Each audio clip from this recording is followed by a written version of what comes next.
Okay, boys and girls. This radio has been a particular pain in 409's behind, but I think we've come up with something that Mr. Plotkin's going to be happy with. He originally sent us this radio. It was a head case.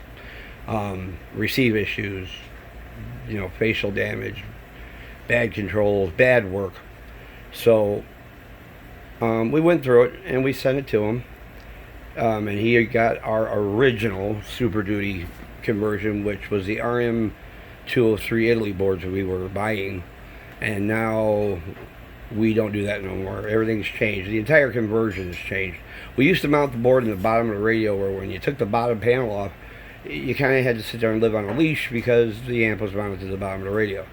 Our new boards, this is the new Super Duty 2 direct injection board. It's a Seagull 2SC 2290 with some pretty heavy relays and components that belong in an amp. It's a lot bigger than what this one is. Let's just put it that way. We guarantee this board for as long as the original owner owns it. Now, some guys are texting, they're going, why in the hell did he put an amplifier on top of the frequency display driver board? Well, think about it. Number one, we've had a thermometer on this transistor and it never goes over 110 degrees. So, and that's really getting it. So, we were trying to solve the issue of flipping the radio around and being able to work on it without having to pull out the amp. So once we realized how cool this board ran, we did a couple like this and nobody has any complaints. Everybody loves it. So that's where it's at. It lives right on top of your frequency display board.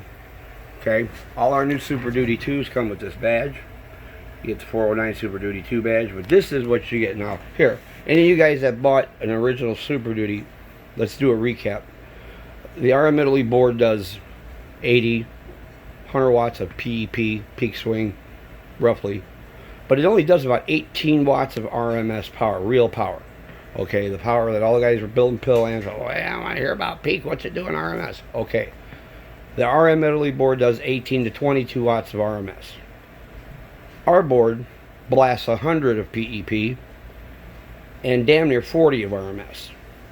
Is it a little more expensive? Yes, but I don't see RM Italy guaranteeing theirs for as long as you own it.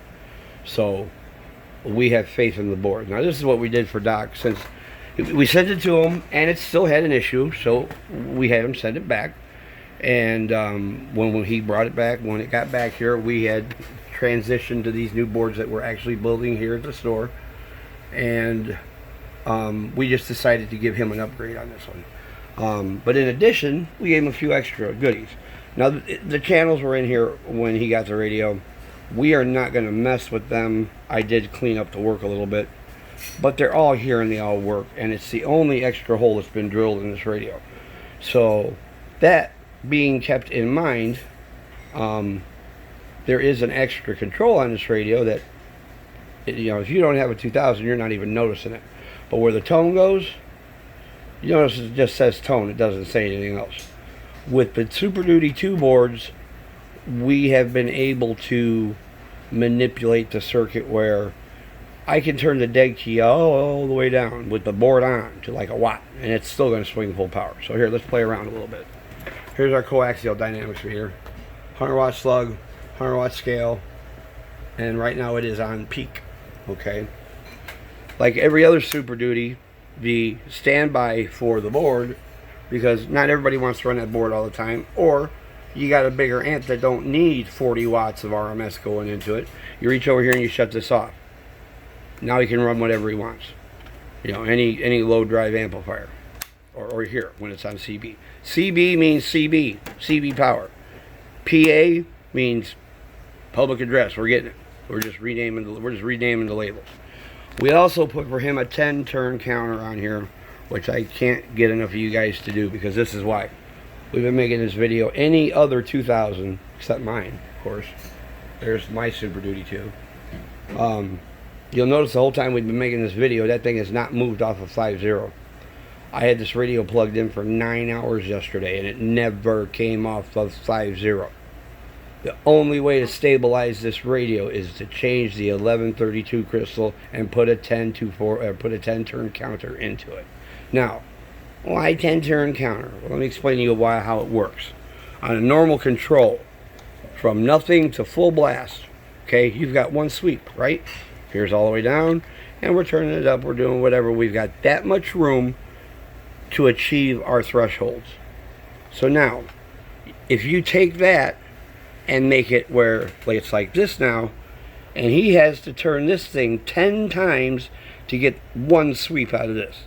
So what you're doing is you're expanding the surface area inside the potentiometer. Being expanded like that makes it a lot easier to control. I can sit here, and they lock too. I think his is unlocked right now. There, it's unlocked. And once you set them, you lock them. But I'm gonna turn this control, and you'll notice it's not going 2, 3, 4, 5, 6, 7, 8 real quick. It's a nice, smooth transition. You dial it wherever you want to go. Now, the clarifier was open on this radio. If you guys send me a radio with the clarifiers already open on, you will only get a single 10-turn counter, because there's 10 different ways to pop the clarifiers on these radios, and for what I'm charging you guys for this conversion, I do not have time to go in and straighten out somebody else's mess with undoing a clarifier, and the guy that owns this radio understands that. Now, if you send me one that hasn't had the clarifier popped, like mine didn't, you can get the dual set. Now on mine, this one is my receive only. Now I can take this and dial it up to 1890, and when I'm unkeyed, it'll always read 1890. And then when I key, I can take this one and dial my transmit down to 174 if I want to, or farther. But when I unkey, it's going to go back to 90. They're totally independently controlled. They're not tied to each other. They don't slide with each other. If you guys don't open your clarifiers, if you got one that don't have the clarifier popped and you get this conversion, I've got a Kenwood sitting right there. You notice what I'm talking on. You see which one's lit up. Okay, putting these on this radio makes it a joy to run on sideband. It takes a little getting used to, because most people are used to clarifying and doing like this and trying to find the sweet spot in a 1/10 of an inch area. With this, you've got a whole turn to find that sweet spot. So we're going to dial them back to 50. Take them right back down. Now, when these are new, they're a little tight. Now, once we dial it on, we lock it, it's done. It's not going to move. So we also did, we gave him seconds on his clock. We do that on all these. And we did do some updating on the driver module, because it likes to drift a little bit. So he's got his seconds, he's got everything in there.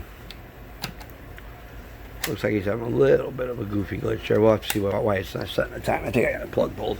But anyway, so there's that. So now, his AM power. We took his tone control out.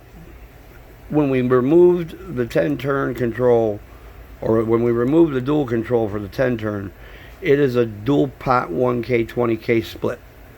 Okay, which means this one, in this control, this top pot is the 1K. When you go to the bottom gang, it's the 20K. So what we did was, here's his receive. He still has his tone control, if you'll listen.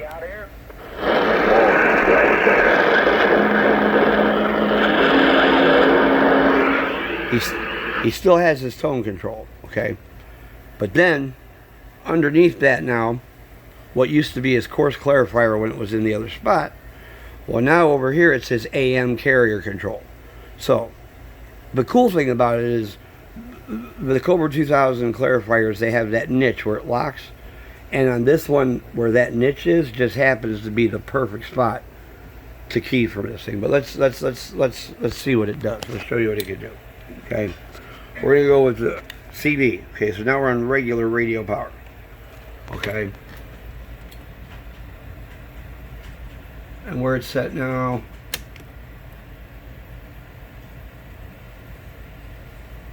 it's a half watt dead key. We give it modulation. We got this one to do 17. Okay, now we're going to come over here and we're going to turn the 409 Super Duty switch on. That's burying 100 watt scale on burying 100 watts of PEP. Now, the cool thing is, and it's going to be kind of hard to do this, I'm just going to kill the modulation and keep my D with my foot so I can run the carrier control. So now here's our carrier control now. His tone is still here, but now he can control his AM power right here. He can turn it down. He can turn it back up. He can run this thing up clean to a 60 watt carrier if he wants. However, when it's in the niche, it comes up at 12 watts.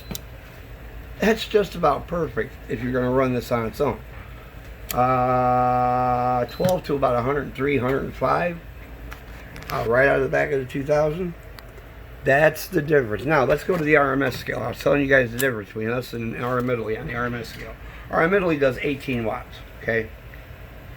We're on the RMS scale now. I shut my peak off. 100 watts still. 35 watts of RMS, of real power. That's no joke. So we did this one up for George pretty good. I hope he's happy with it. He's got another one that's going to be damn near identical to this one being shipped with it. And guys, if you've got a Cobra 2000 and it don't have this badge underneath the meters, you ain't got shit. You need to call somebody. 7-3s, everybody. Take care.